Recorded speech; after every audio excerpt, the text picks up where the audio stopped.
Hello and welcome to the Under Centre podcast. I'm your host, Darren Marr, and I'm joined by two of the only players seemingly left on the Texans roster, Fionn Malloy and Jake Woolhead. Lads, how are we this week? Yeah, Wonderful. Not doing too bad. Quite a lonely weekend for football fans, but we had the rugby to get us through, which wasn't an exciting result for the rest of us. I can see where your priorities are. If you're saying rugby got you through, not Valentine's Day, spending that day with your parent, that didn't get you through. I had it on the Saturday, and then the Sunday was a right load of cans to get me through the. Everyone was doing their Valentine's on a Saturday this year. It was better off. Why would you do it on the Sunday? Well, everyone's at home anyway. I made loads of cocktails and all. I had a real good thing going on Valentine's Eve, rather. Fionn, how was yours? Yeah, pretty quiet as well. A little bit the same as Jake. Nice quiet Valentine's. I did it on the day, and we watched a bit of rugby as well, on just to kind of pass the time. So yeah, it's the beginning. The reality is beginning to set in of no football for the long, lonely nights now. So I'm getting kind of used to it now after 1 week of nothing to do. But hey, the good thing is there's plenty to talk about. That's the main Exactly. thing. It's not too boring.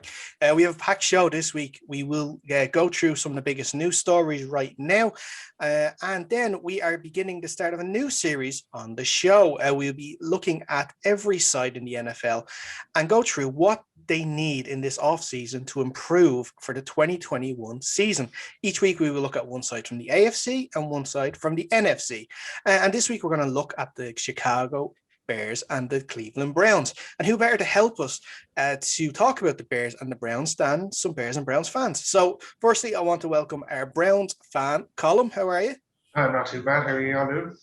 All good. And we have our Bears fan, Noel. How are you? Good, thanks. Thanks for having me on, lads.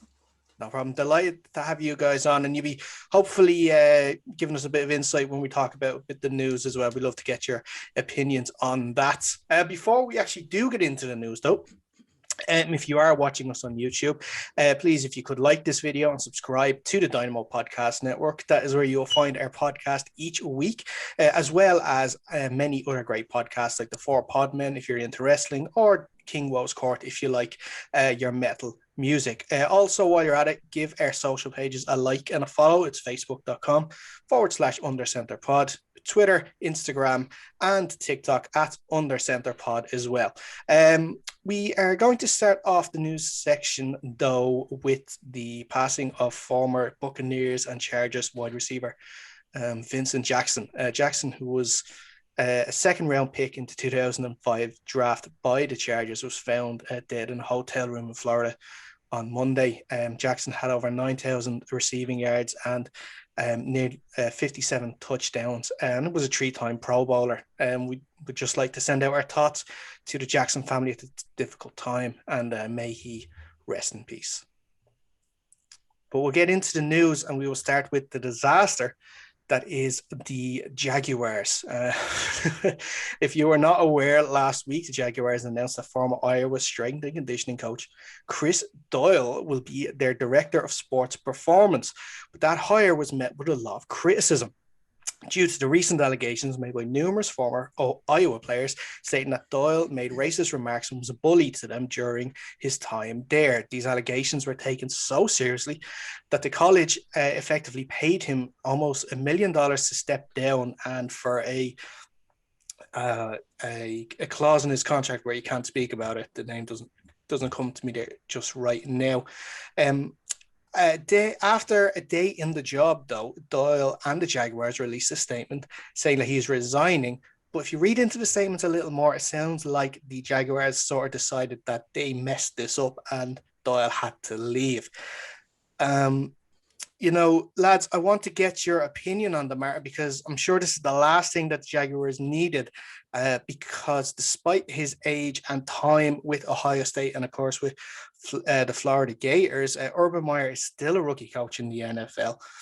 And obviously he comes with his own baggage and his own past. So I'll start with you, Jake. This surely was a really bad error in judgment, to say the very least, from the Jaguars. Yeah, absolutely. To say the very least, that was this is the one case where internet bullying is okay, is when you have a racist now who's running your player personnel fitness. He needs to go. We all knew that. We talked about Urban Meyer just after he got hired for the head coach in the Jags, and we knew that he had this kind of history of letting things slide rather under the rug for him. And hiring Chris Doyle was just like, it was like he was trying to play out his own college team again, where, you know, in college you can just you can get by with these sort of stuff. Like, you can pass through this kind of crack.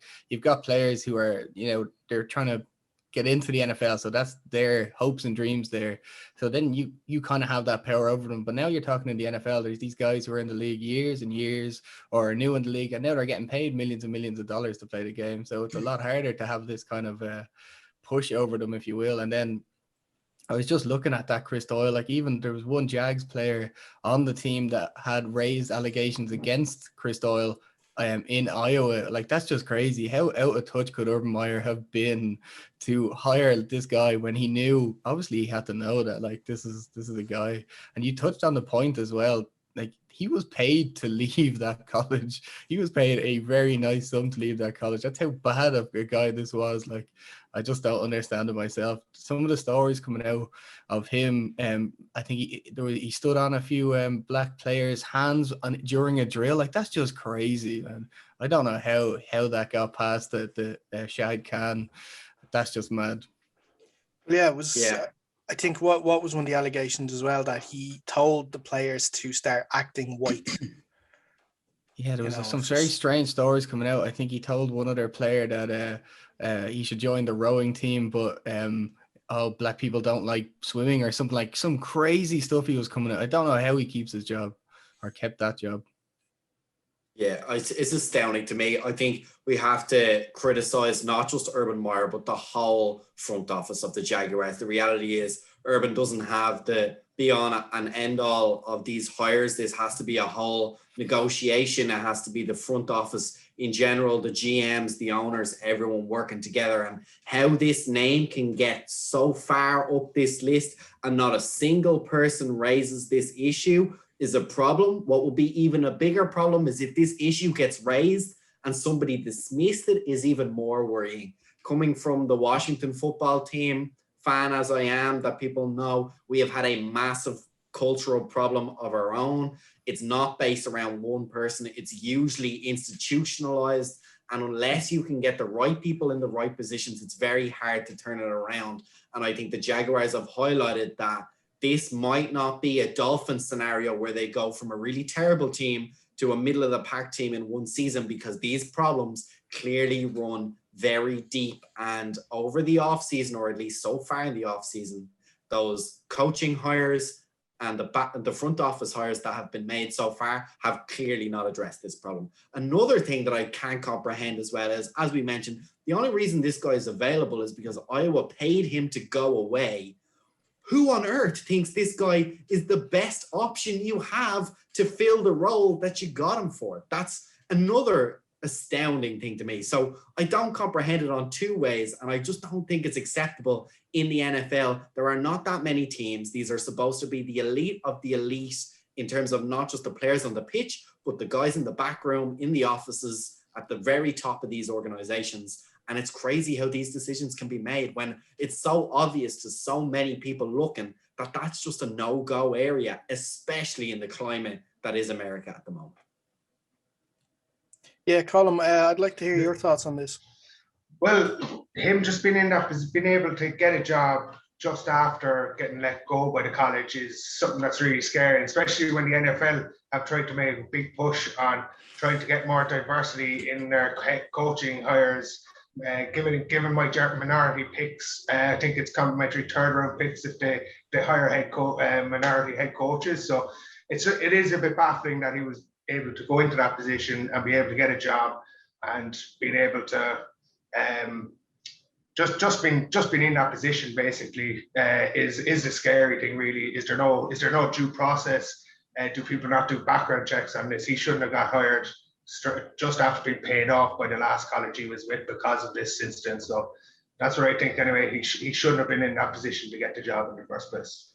But Colum, to the point you just raised there, this isn't even a tweet this guy put out in 2008 that came from nowhere. This was a global and national issue raised in the media, covered thoroughly in the NCAA. There is no way the people who made this hire were not aware of this man's background, history. And of course, you can say there are allegations and nothing has been proven in court. And of course, you're innocent until proven guilty. But even on an organizational level, why would you give yourself this headache when, as we mentioned, this guy is not necessarily even the top guy for the job? This isn't an award-winning coach, some outstanding coach, where you're willing to take that bet that I bet he's not going to be proven guilty and I think we can turn this thing around. This just makes no sense on every single level. The thing about him is he had put 13 Iowa players in hospital by doing something too mad, and that, like, having him on your team is just crazy. And after you put 13 players into the hospital, what did he happen? He got the highest paid strength and conditioning coach in college football. Like, it's just perplexing. His whole story is perplexing to me. Yeah, Noel, I'd like to hear what you think about it.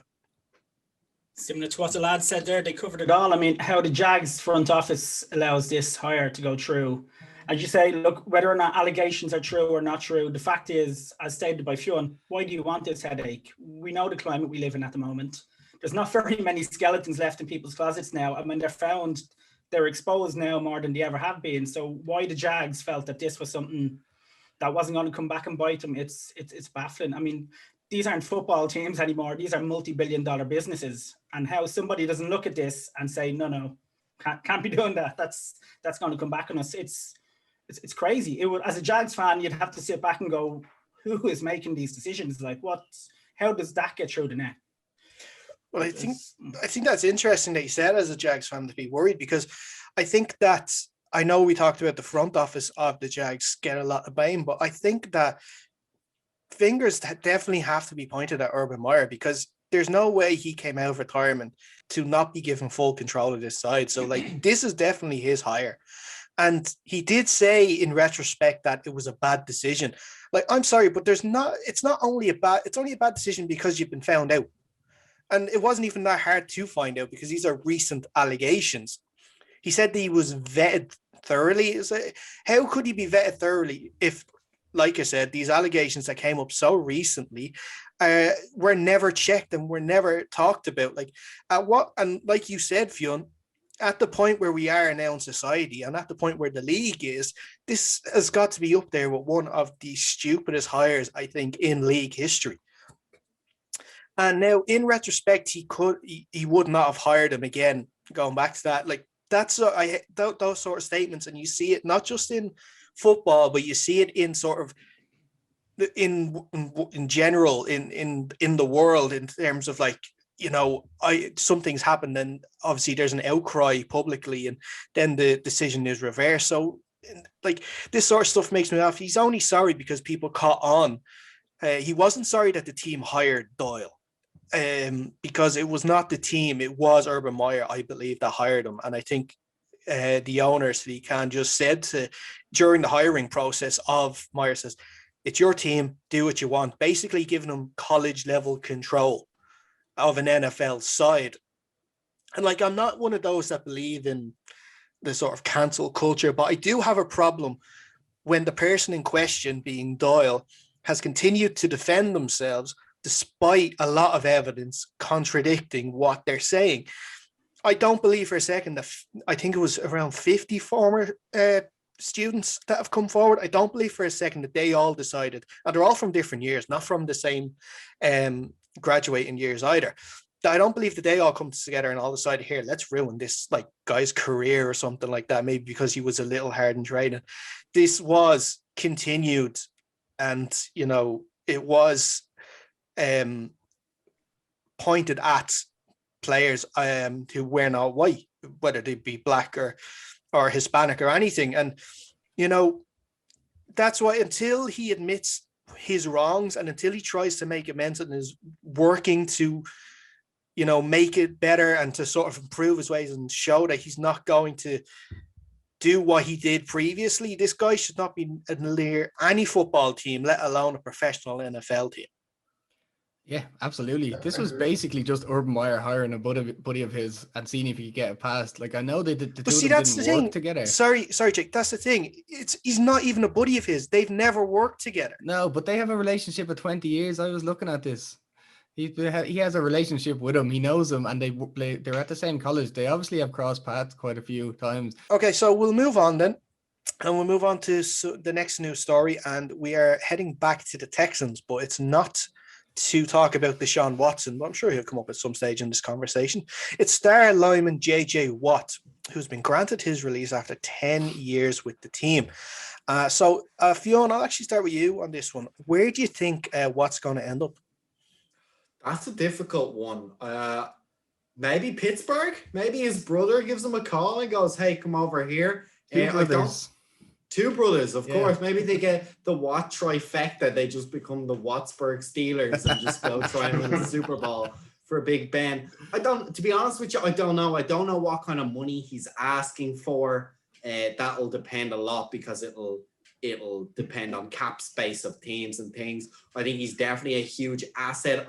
I was checking today. He's some amazing stats. Of course, we all know 3-time Defensive Player of the Year. He is 32, so he's not the youngest player ever, but I think you have him in his prime, maybe tail end of his prime. In other words, can still be very, very productive. Maybe you don't want to give him a humongous contract, but you can give him a strong contract. We're bearing in mind his last Defensive Player of the Year was 2015. However, the stats have really not dropped off at all. I think it's been the arrival of Donald on the scene that's really pushed him back a little bit. He's still phenomenal. Did have that one injury year, I believe, a couple of years ago that sat him out. That pec arm area was an issue. But yeah, I'd be very interested to see what he lands on. Wherever he does land, I still think he's going to be a huge asset and boost to whatever team picks him up.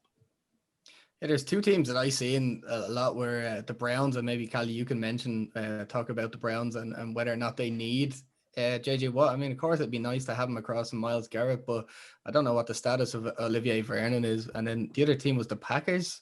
I've seen a lot of people saying, but one of them I thought would be an interesting one. I don't know if they could pull it off, but they seem to have managed to pull off a few of these cap mysteries as the Rams. Could you imagine having JJ Watt and Aaron Donald on the same team? Like, I would just be afraid. I think I would just come out of the game and not I'd be a backup quarterback if that's who I was against. I couldn't even deal with it. That must be what, like 5 of the last 10 defensive players of the years all on one defensive line? Imagine. That'd be crazy. But maybe I was looking at the Browns, and the Browns obviously have Myles Garrett, and then they also have Olivier Vernon. But I think Olivier, he might be on the back end of his contract or his career. Yeah, he's a free agent this year now, and the Achilles injury as well against the Steelers in the playoffs. It's very unlikely that we're going to re-sign him again. I was just kind of looking into it today. Right, he's not. Yeah, he as good as he did do for us last year, I don't think he's worth bringing back Olivier Vernon. So I would definitely take JJ Watt on the other side with Myles Garrett. Now, what you were saying, I hope to God he doesn't go to the Pittsburgh Steelers as a Browns fan, because imagine having to play the Watt brothers twice a year, and possibly a third in the playoffs. Who knows? We'll see how things pan out. But no, I would love to see him at the Browns. Just imagine Myles Garrett being double teamed and JJ Watt just single coverage, and yeah, he will cause wreck there. But I do see him go to the Browns. I hope he goes to the Browns, but he could end up in Green Bay as well. After going to college in Wisconsin as well, he does have some history there, so I could see that happening. But with all that saying, I do hope he goes to the Browns anyway. And we can't afford him as well, so. I think that's what it is, because the Browns have a lot of cap space coming this year, so it'd be nice to see them. And I think the Steelers are probably a bit short on it, so I don't know if they can afford Washington has cap space. We don't want Washington to have them. We don't want Washington. Their defensive front is already the only thing we actually have is defensive ends, so I think they're pretty safe there. Scary. So you will be the first team to play with 11 defensive ends at the one time. They can only maybe we'll put one in a quarterback and see what he can do. Noel, what do you think? Where do you think JJ Watt can end up? As a Bears fan, I'm sorry to say, I think Green Bay may be the destination. I mean, I stated he went to college in Green Bay. I think or in Wisconsin, he may actually be from Wisconsin. I know his wife plays soccer in Chicago, which isn't too far away, and they have a place in Chicago, so it's not too far up the road. And unfortunately, he's not coming to Chicago. So, I mean, I think at this stage of his career, this is the kind of move where he wants to do something now. He wants to win. I think the Packers, I honestly thought they would get there this year. So I think he may be a piece they could use, and I think they would give him a chance to have that push next year to try and get a ring or to get there. I mean, the Browns, I saw that link today. Him and Myles Garrett would be scary as well. But so hopefully the Browns, hopefully not the Packers. Would you not say, would you not, I was going to say, would you not take him at the Browns? Because I could think just him on one side with Khalil Mack on the other side and then Akeem Hicks in the center as well. Be scary line. No, trust me, I'd love him in Chicago, but we have bigger issues at the moment, unfortunately. We'll get on to that. I think the Bears, we'll get on to their struggles now in a minute. I mean, don't get me wrong, the Bears still need help at pass rush, but I think we have a bad cap situation, and we have offensive sides of the ball that just needs to be taken care of at the moment. But Noel, you mentioned that this is a time in his career that he's going to go and wants to win, obviously get a ring. You would have thought that having Deshaun Watson on your team and having a great team the past few years might have been a great chance for him to get a ring, but obviously you would have thought of that until the Texans just went into full clown mode and started giving away Hopkins and God knows what they're doing with Watson. Oh. Well, I did see Hopkins share something on social media of with a photoshopped Cardinals jersey on him. And also, Jake, what do you think of maybe following Watson to the Jets when they swap him for Darnold, which looks like the most likely thing at the moment? And Watson for Darnold is pretty would be a pretty unusual trade. That's a strong swap. Well, so those teams that we've mentioned, they are all win now teams, and that's what he wants. There's obviously question, like you guys have been saying, there's question marks on him with his injury record as well as how much he's going to cost, because if he stayed with the Texans this year, he was going to be owed $15 million. I don't think he's going to get anywhere near that with a new team, mostly just due to cap implications and how low it's going to be this year. You know, as a Seahawks fan, I'd love to see him there. Seahawks need pass rush, but they won't be getting that. They have their own fires to put out now with Russell Wilson at the moment. So I don't think that they'll be looking at JJ Watt anytime soon. But it seems as though Green Bay is the most likely destination. Like I say, he has history there with being from Wisconsin and going to college there too. So that is the most likely one. Cleveland Browns, I saw that link as well today.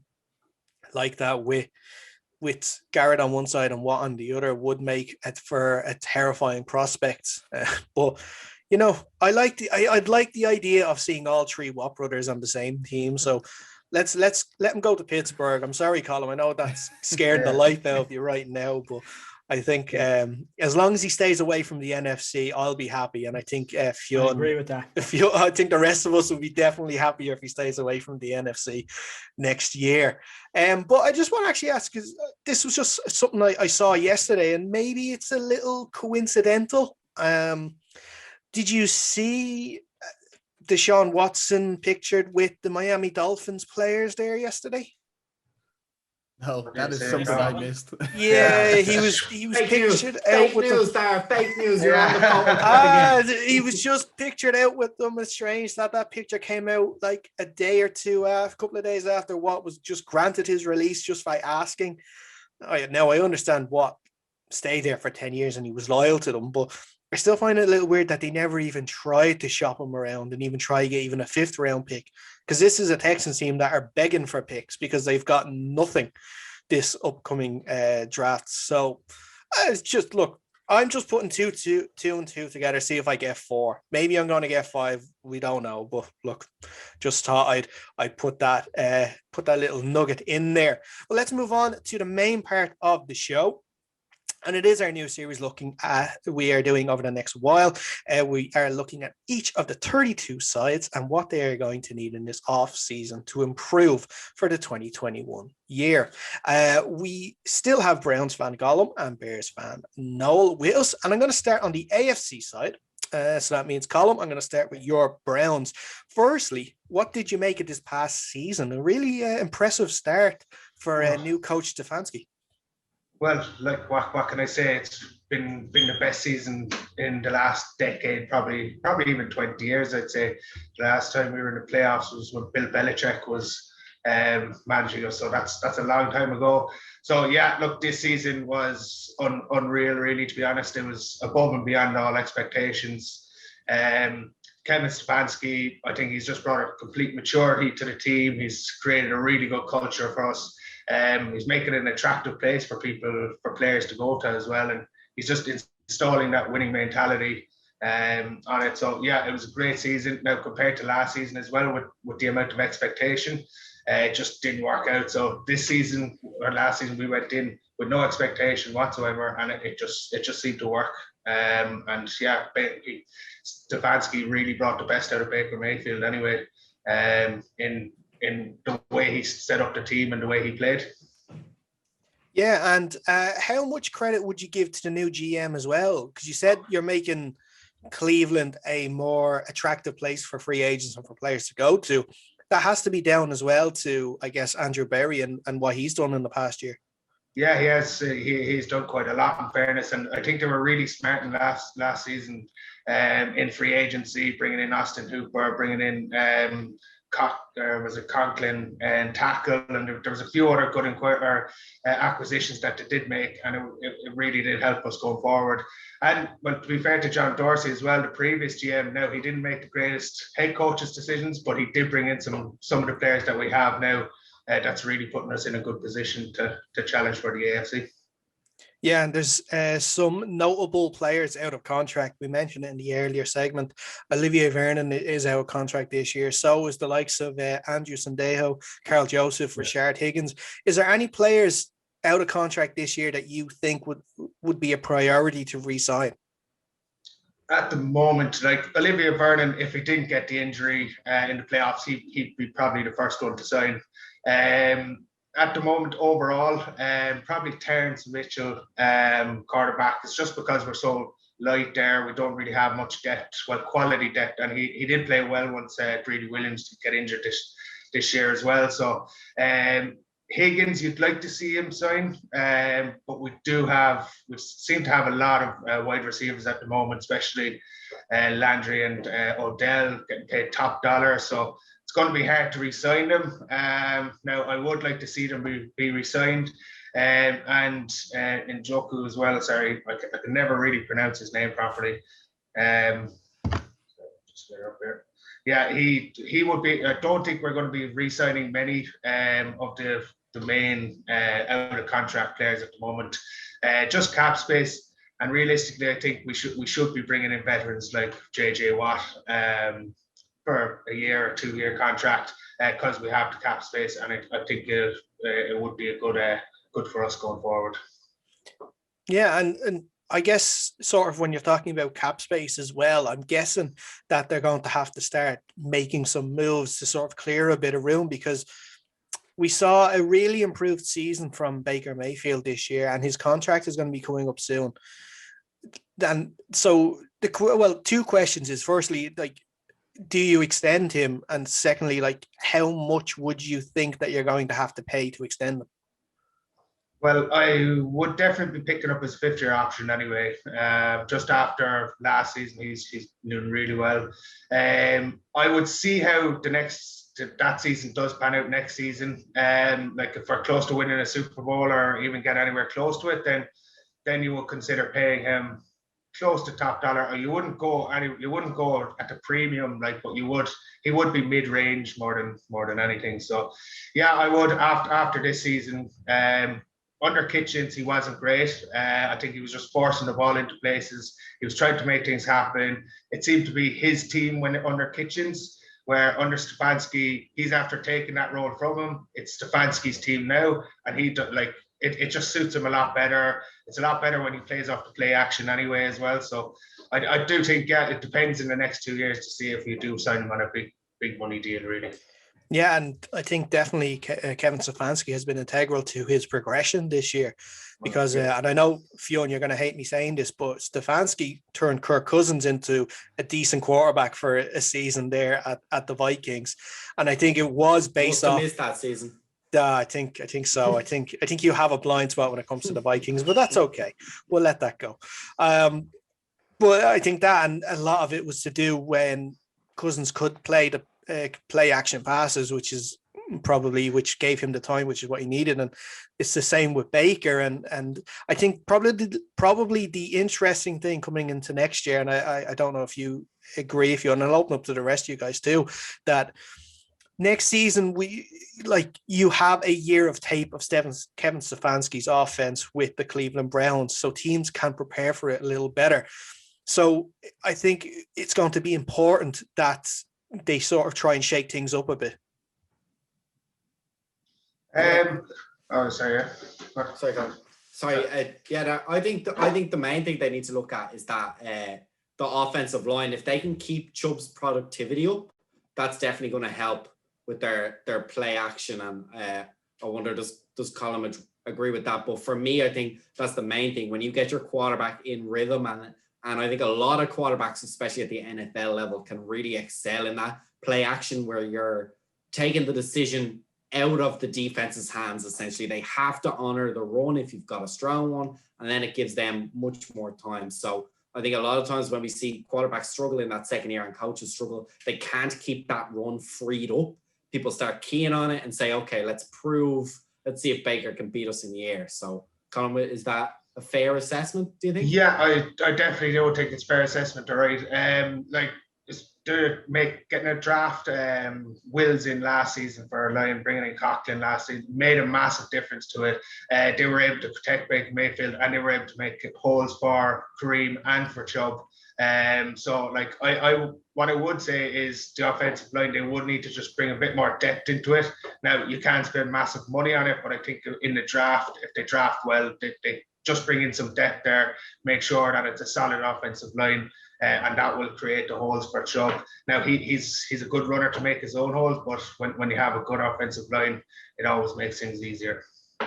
Yeah, you could definitely tell the difference between the Browns this year than last year was because they could just get that run game going. They had one of the strongest duos of running backs in the league, and just watching the holes being created for Chubb or Hunt is just crazy because they're two of the most efficient runners being after the tackle or after contact.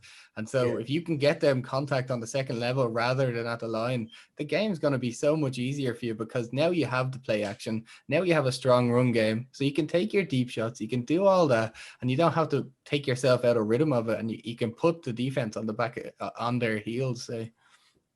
Yeah, definitely. And anytime that we got the run game going last season, anytime that we got Chubb over 100 yards, we always seemed to win fairly efficiently, and we always, like the play action, and Baker Mayfield always tended to have better games when we got the run going. There was only a few games last season where we couldn't get it going and just nothing was going right for us. So it's definitely a fundamental part of our game day at the moment is the run game. Colum, do you think that Baker Mayfield has that ability to win you a game where the opponent does force you to move away from that run game or to lock that down? Do you guys have the confidence in him? I know he's a very divisive figure, not just in the NFL in terms of his play more than his personality, but also even in Browns fans. Some of them like him, some of them don't like him. What camp are you in, and where do you think? Well, I'd be a good fan of him, all right, when he is going good. Now, last season, all right, it was a bit shaky, but yeah, I think last season there was one point when a lot of our wide receivers got hit by COVID, and I think there was a few running backs out as well, and it was really on Baker Mayfield to win the game. We didn't actually end up winning the game, but I don't know if he has that about him to actually pick up our team and really influence the people around him and bring them to their level. I don't know if he has that. I hope he does. He develops it over time, but at the moment, I don't know if he does have it. Okay, and just before we move on from the Browns, Is there any, I know you mentioned JJ Watt, but is there any other players or position groups that you would like the Browns to target in the free agency and the draft period coming up? Yeah, definitely free safety after we had what's his name, Grant Dunlap. Dunlap got injured, his Achilles went out, and we were light at that position. So I would like to see a good free agency signed. Justin Simmons is on the market at the moment now. That is a dream, because I'd say the Broncos will re-sign him. But there is also Marcus Williams from the Saints as well that they're not after taking up his 5th-year option. So he is available, and I think his cap hit is fairly low as well. So it would be a team-friendly acquisition, I think. So I also would see you have middle linebacker as well. BJ Goodson is out of contract.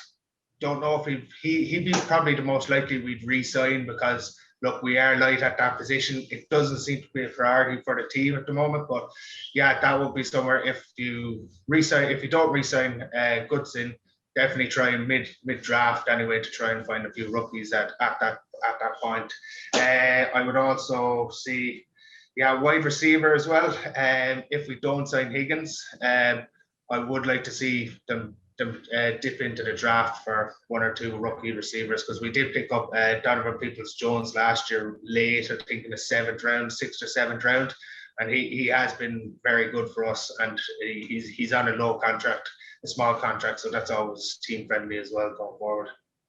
Cool. Thanks, Fionn. We'll move on, and we're going to go on to the Bears. And Noel, you are our Bears fan. Firstly, what did you make of your team's season last year? Well, what can I say?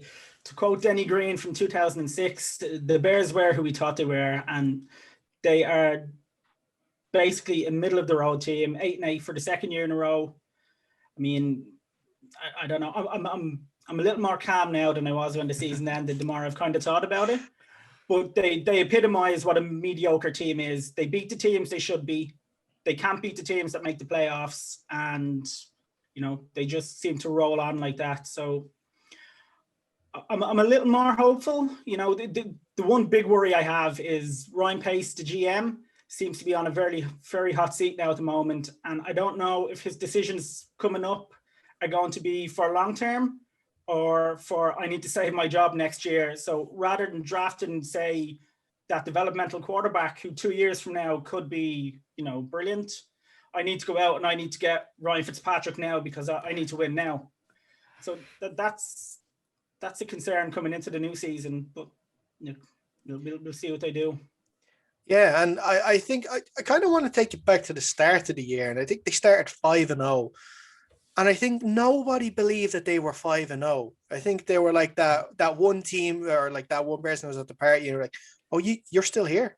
The only one of the only undefeated sides left, and it was a bit weird because they were going from Foles to Trubisky, back to Foles to Trubisky for the start of the season before they made obviously the choice to stick with Trubisky for the end of the year. And I'd like to know, are you pro Trubisky, or are you sort of like happy that they didn't pick up his 5th-year option?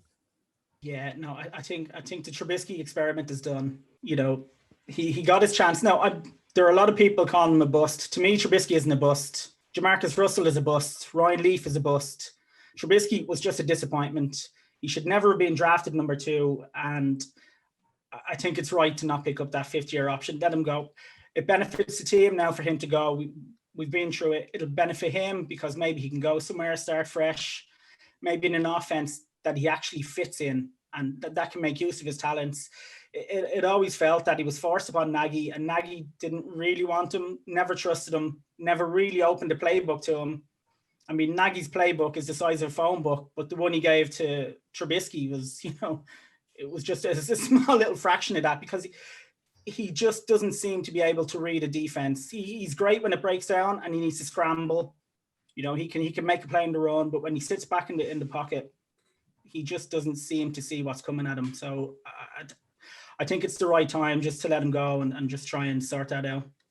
Yeah. Go ahead. No, what for you then is the answer at quarterback? Because at the moment, do you guys still have Foles under contract this year? I'm not sure what the Foles is still there, but yeah, Foles is there, but I don't think they have any faith in him either. I can see a big connection with the Eagles, the Carson Wentz, obviously the whole ordeal. I keep seeing Bears, Carson Wentz. Do you think there's any kind of truth in that, or do you want that to happen even?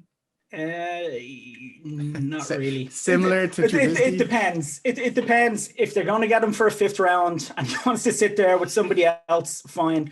But no, I mean, there was talk of 1st round picks and multiple 1st round picks at one point, and that was scary. No, I mean, no, Carson Wentz I don't think is the answer for anyone, to be quite honest with you. Again, like Trubisky, maybe he needs to move somewhere new, and maybe a fresh start will benefit him, but I wouldn't be paying much for him.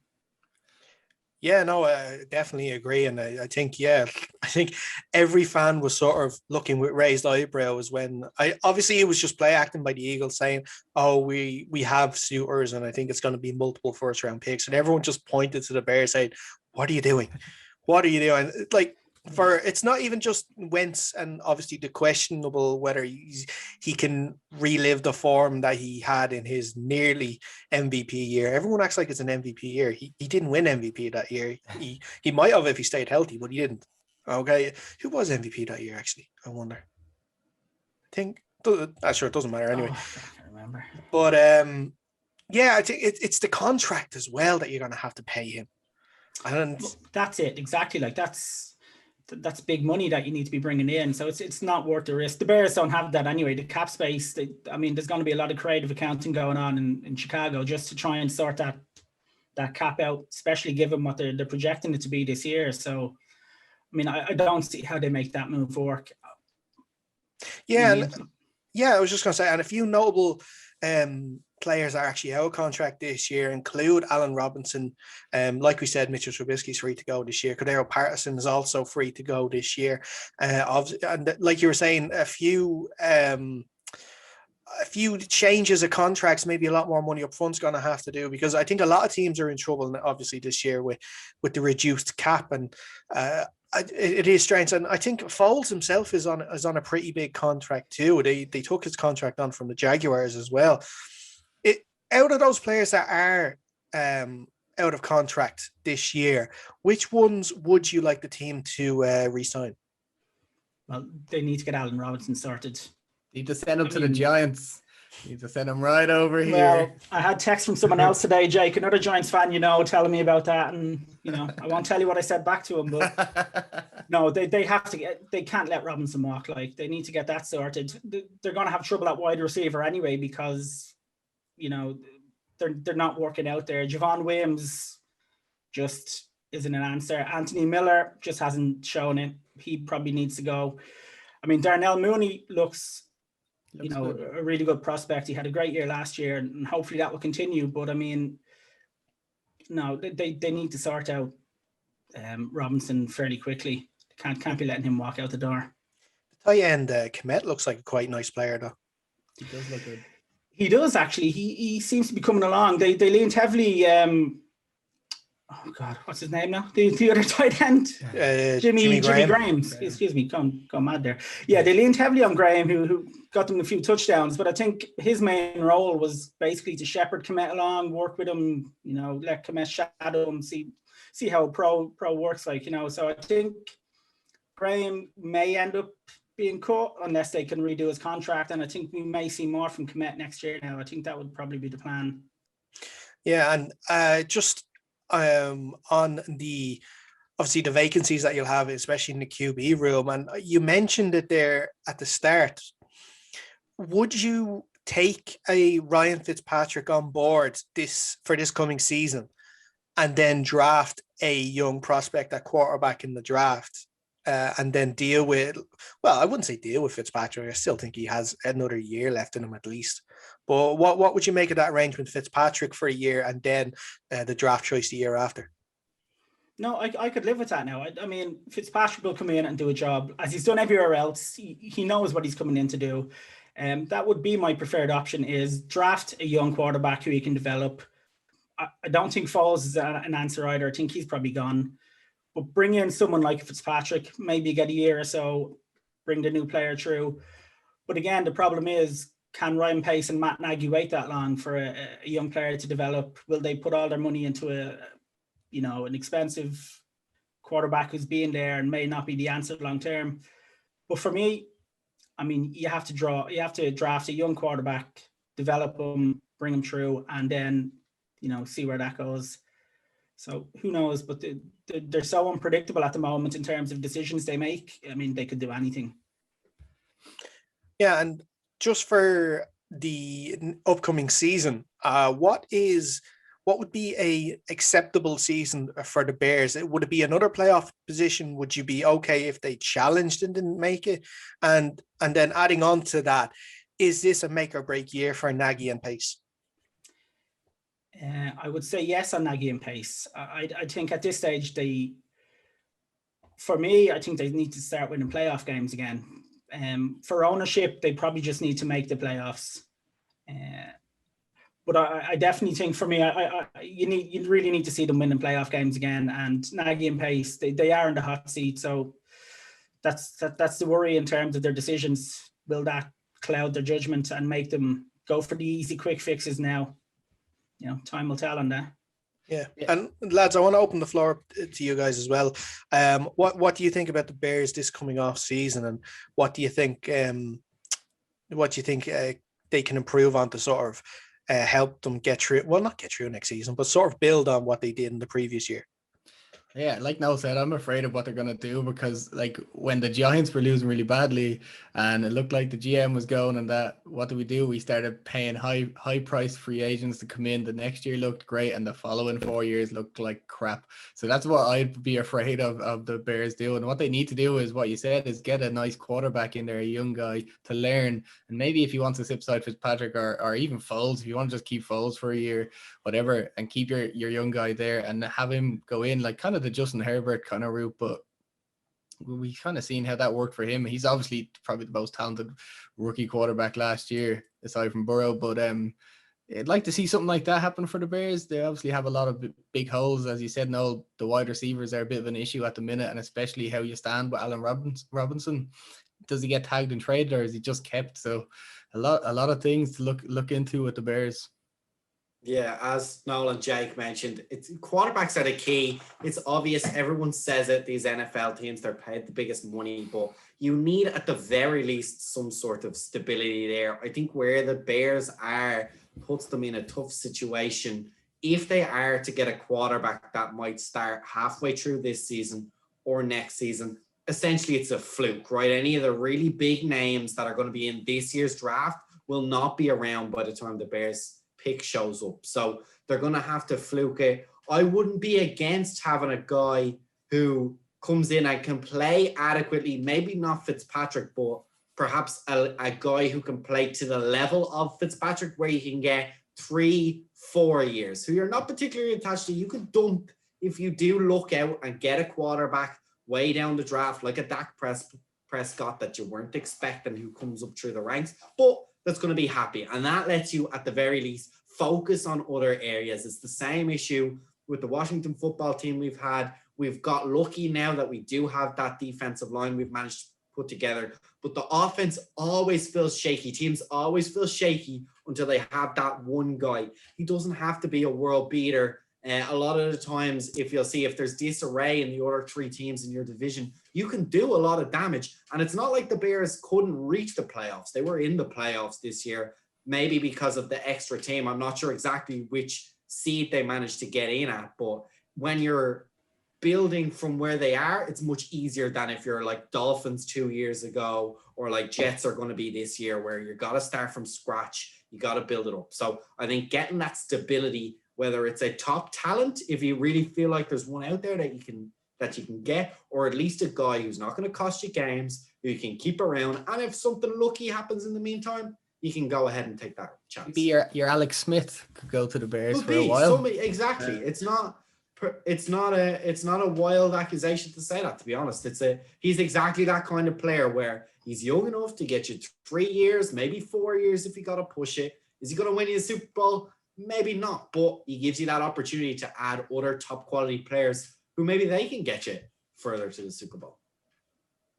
Well, just on the Alex Smith thing, and I wouldn't like him to go to the Bears only because I would not trust, and I know this from being a Seahawks fan now, I would not trust Jermaine Ifedi trying to protect Alex Smith in any way possible.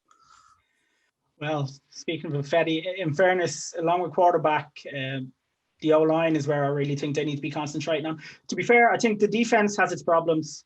It's finding it hard to get to the quarterback, and they probably need help back at safety. But I really think the defense could probably do another year or two. I know we've a new defensive coordinator in Sean Desai, who's, a Vic Fangio disciple. So I don't know too much about him. So we'll see how that works out. But if they could get tackle sorted, I mean, you may see one or two tackles being cut to free up a bit of cap space. So I'm hoping quarterback, wide receiver, and O-line are the first couple of days anyway in the NFL draft. So if we could solidify that line, then it makes it a hell of a lot easier for whoever does go back into quarterback. But sure. Who have you seen mocked to the Bears at their current pick? I've actually seen a couple of tackles. Sorry, I can't think of the names of them now. A couple of tackles picked, and I've seen one or two people thinking Mac Jones may drop to 20. Now I don't know how realistic it will be, but it's mainly been O-line I've seen being mocked into them. I've seen Mac Jones mocked to Washington a couple of times actually. I'm not blown away. I didn't think you would be. Like, we can't even get you to take Deshaun Watson on the team, so I don't think any quarterback's going to be good enough for Washington. If he wants to come for free, I'll take him for sure. Might be a GM soon enough on the field. I mean, if the Texans would take Ryan Kerrigan, he's a bit old now. We give him Ryan Kerrigan for Watson. That seems fair. Send them Tyler Heineke in return. Maybe one of the Sims, the one that drops the ball a little bit less than the other one. That'd be handy. I think that actually is a good place to call it. But before we go, again, please, if you can you like this video if you're watching us on YouTube, and subscribe to the Dynamo Podcast Network on Spotify and YouTube to find the podcast each and every week. Also go to our Facebook page, facebook.com/undercenterpod. And we're at Instagram, Twitter, and TikTok, all at the same address at undercenterpod. Noel and Colum, lads, thanks so much for coming on today. Hopefully, we get the chance to speak to you again in the near future. Thanks very much. Thanks for having us on. Thanks for having me, lads. Yun and Jake, as always, thank you guys for coming on as well. Thank you very much, Tara. That is it for the show this week. Next week, we will be talking another two teams and what they're going to need to do in the off season. But until then, stay safe and we will speak to you next week.